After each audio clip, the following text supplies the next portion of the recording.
வணக்கம்,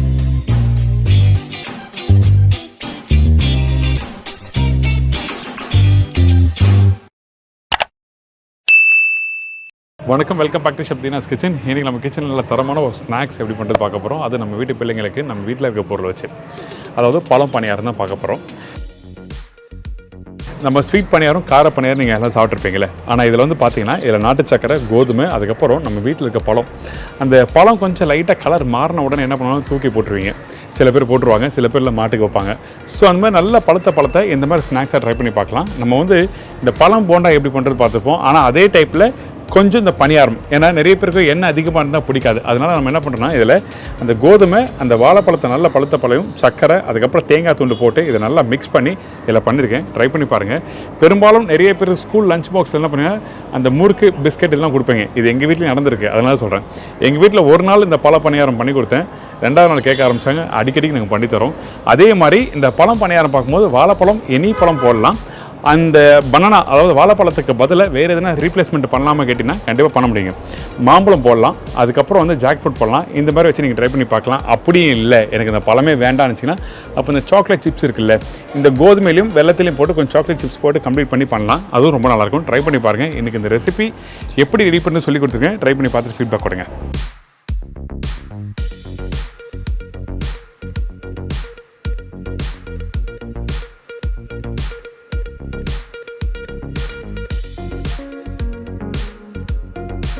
இந்த பழம் பணியாரம் பண்ணுறதுக்கு ஃபஸ்ட்டு நம்ம என்ன பண்ணுறோம், நல்ல பழுத்த பழமாக வந்து 5 பழம் எடுத்துருக்கோம்.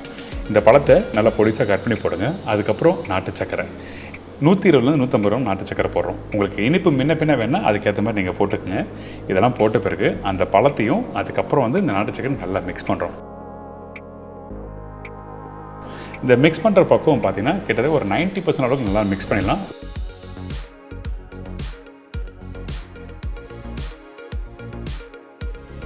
ஒன்று 2 முழுசாக இருந்தால் ஒன்றும் தவறு எதுவுமே இல்லை. அப்படி உங்களுக்கு மிக்ஸ் பண்ண முடியலன்னா விஸ்க் வச்சு நல்லா பீட் பண்ணுங்கள். ஓரளவுக்கு உங்களுக்கு இந்த மாதிரி பக்குவம் வந்துடும். அதாவது பஞ்சாமிர்தம் வரும் பார்த்தீங்களா, அந்த மாதிரி வரும். இதுக்கப்புறம் கோதுமை. இந்த கோதுமை பார்த்தீங்கன்னா 250 கிராம். நல்லா 5 பழத்துக்கு வந்து 250 கிராம். உங்களுக்கு வேணால் முன்ன பின்ன ஒரு பழம் எக்ஸ்ட்ரா கூட போட்டுக்கலாம்.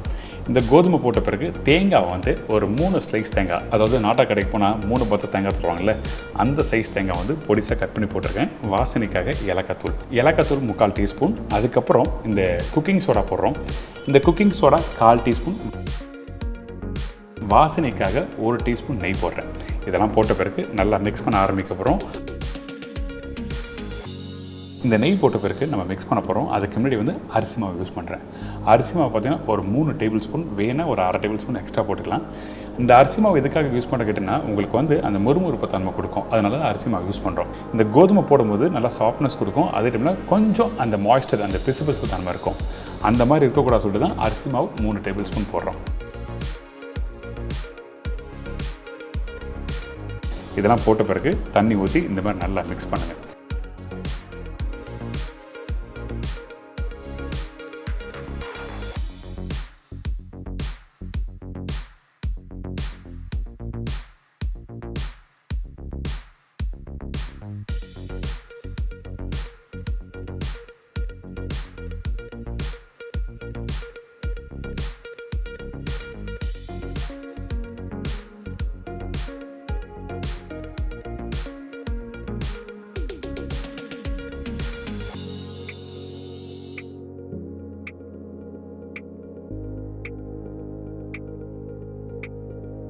ஃபஸ்ட்டு கொஞ்சமாக தண்ணி ஊற்றி மிக்ஸ் பண்ணணும். ஏன் கேட்டிங்கன்னா அப்போ தான் இந்த பொருள் ஒன்றோட ஒன்று மிக்ஸ் ஆகும். இந்த மாதிரி பக்குவத்தில் நல்லா மிக்ஸ் பண்ணி எடுத்துருங்க. மிக்ஸ் பண்ணி எடுக்கும்போது அந்த வாழைப்பழம் 1 2 முழுசாக இருக்கும். அதுக்கப்புறம் தேங்காய் தெரியும்.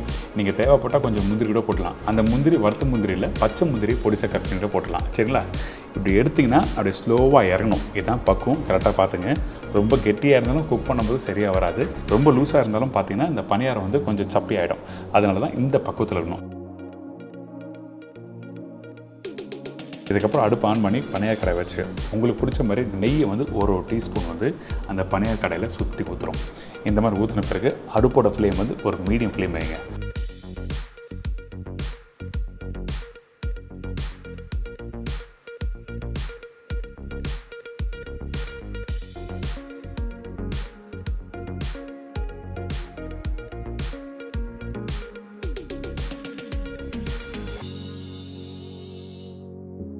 அதுக்கப்புறம் 1 டேபிள் ஸ்பூன் அளவுக்கு இந்த பணியார பேட்டரி எடுத்து அதில் ஊற்ற ஆரம்பிக்கணும். வேணும்னா ஒரு 1/4 டேபிள் ஸ்பூன் எக்ஸ்ட்ரா ஊற்றலாம், ரொம்ப அதிகமாக ஊற்றாதீங்க சரிங்களா. இதுக்கப்புறம் 1 பை 1 எல்லாத்தையும் ஊற்றி முடிச்சிடுறோம்.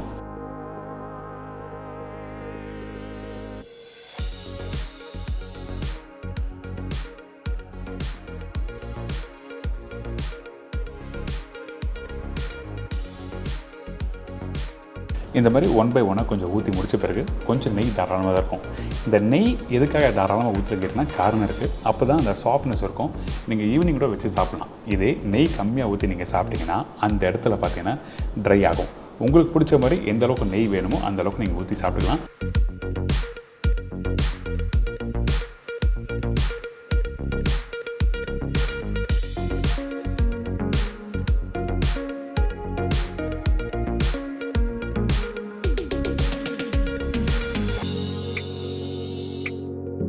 ஒரு 70 to 80% வெந்து வர டைமில் அந்த பணியாரத்தை அப்படி திருப்பணும். முழுமையாக வெந்த பிறகு நீங்கள் திருப்பினீங்கன்னா உங்களுக்கு ஷேப் கிடைக்காது. இதான் விஷயம். நிறைய பேர் கரெக்டான ஷேப் கிடைக்கலன்னு சொல்லிட்டு வருத்தப்படுவீங்க. அதுக்கு காரணமே இதுதான். இப்போ பார்த்தீங்களா, இந்த பணியாரம் நல்லா கோல்டன் ப்ரௌன் கலர் 2 சைடு நல்லா வேக வச்சு எடுத்துருக்கேன்.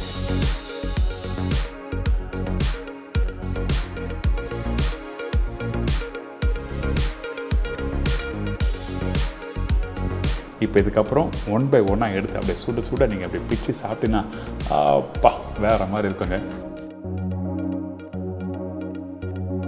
நம்ம வீட்டில் இருக்க பொருளை வச்சு நீங்கள் வீட்டில் ட்ரை பண்ணி பார்க்கலாம். நிறைய பேர் இந்த மாதிரி ரெசிபியில் ட்ரை பண்ணி கொடுத்தீங்கன்னா சுட சுட சாப்பிட்றதுக்கு ரொம்ப நல்லாயிருக்கும். அது மட்டும் இல்லை, எங்கள் வீட்டு பிள்ளைங்க பார்த்தீங்கன்னா 2 பீஸ் கொடுத்தாங்க, 3-4 சாப்பிட்டாங்க. அந்த மாதிரி தான் உங்கள் வீட்டில் இருக்க பிள்ளைங்க சாப்பிடுவாங்க. ட்ரை பண்ணி கொடுங்க.